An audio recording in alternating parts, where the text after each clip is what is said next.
Kakulangan ng mga silid-aralan, problema pa rin ng DepEd sa Rehiyon 12. Mahigit 1 milyong pisong nakolekta ng bayan ng Tantangan dahil sa ordinansa ng speed limit.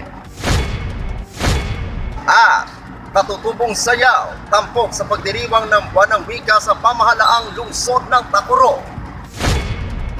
Yan ang ulo ng mga balita sa pagbabalik ng Soccer Gen Headliners.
Magandang araw, South Central Mindanao. Narito na mga pangunahing balita sa Soccer Gen Headliners ngayong Agosto 30, taon 2023. Kakulangan ng mga silid-aralan, problema pa rin ng DepEd sa Rehiyon 12. Narito ang ulat. Aminado si DepEd Region 12 OIC Assistant Regional Director Catherine Lotilla na kulang ng 8,275 ang mga silid-aralan sa mga public schools sa rehiyon. Ayon kay Lotilla, para matugunan ng problema, nagpapatupad ng shifting ng klase ang DepEd lalo na sa mga nasa lower grade levels. Bukod dito, ayon kay Lotilla, may budget allocation na higit sa 3 bilyong piso ang DepEd Region 12. Ito ay gagamitin sa pagpapatayo ng 1,187 na mga classroom ngayong taon. Dagdag pa nito, dinagdagan din ng DepEd ang mga recipient ng kanilang educational service contracting o pag-enroll ng mga excess high school junior students sa mga private schools. Ayon kay Lotilla, mayroon ding open high school ang DepEd na may higit 100 mag-aaral sa ngayon. Dilinaw din ni Lotilla na ang kakulangan ng mga silid-aralan ay nakadepende pa rin sa taunang bilang ng mga enrollees. Ayon kay Lotilla, abot na sa higit sa 1 milyong mga mag-aaral ang nakapag-enroll sa Rehiyong 12. Ako ang inyong kaibigang Apolinario Terry Valencia para sa Soccer Gen Headliners. Mahigit 1 milyong pisong nakolekta ng bayan ng Tantangan dahil sa ordinansa ng speed limit. Narito ang ulat.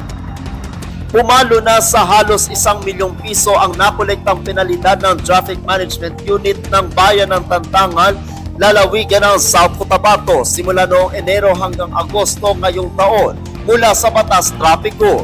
Kaugnay ito sa ipinapatupad sa bayan ng Ordinance No. 63 o ang speed limit policy na nasa 50 km per hour.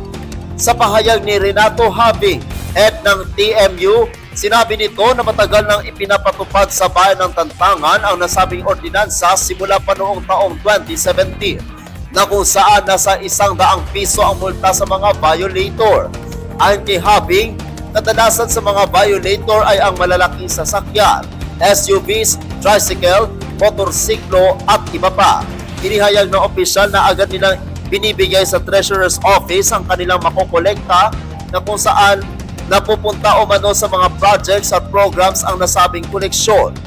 Maaalala na noong Agosto hanggang Disyembre noong taong 2022, pumalo rin sa mahigit 700,000 piso ang nakolekta ng opisina. Napag-alaman na nasa 31 lahat ng mga traffic enforcer na nakadeploy sa mga traffic area ng bayan ng Tantangan. Ako ang inyong kaibigang Apolinario 30 Valencia para sa Sock Surgeon Headliners. Para sa uling balita, katutubong sayaw, tampok sa pagdiriwang ng buwan ng wika sa pamahalaang lungsod ng Tacurog. May ulat ang ating kaibigang Pericles Abicus Tignani. Tinampukan ng patimpalak sa katutubong sayaw ang selebrasyon ng buwan ng wika na ginanap sa Tacloban City Cultural and Sports Center noong araw ng Martes, ika-29 ng Agosto 2023 sa ilalim ng Timang Filipino at ang mga katutubong wika ng kapayapaan, seguridad at inklusibong pagpapatupad ng katarungang panglipunan. Narito ang grupo na mananalo sa paligsahan ng katutubong sayaw. Kampiyon ang grupo ng Tacloban City Police Station, City Fire Station, City District Jail at Joy Task Force Talakdong. First runner-up ang grupo ng City Health Office at City Social Welfare and Development Office. Second runner-up ang grupo ng City Human Resource Office at City Legal Office kasama ang City Budget Office. Nagtatanggap naman ng consolation prize ang grupo ng Economic Enterprise Market and Slaughterhouse, City Environmental and Natural Resources Office at Traffic Management Section. Kasama din nakatanggap ang grupo ng City Treasurer's Office, City Assessor's Office, Local Civil Registry, City Agricultural Office at ang General Services Office. At pati na rin ang City Vice Mayor's Office, Sangguniang Panlungsod at City Veterinary Office. Ako ang inyong kaibigang Pericles Abicus Tignani para sa Sock Sergeant Headliners.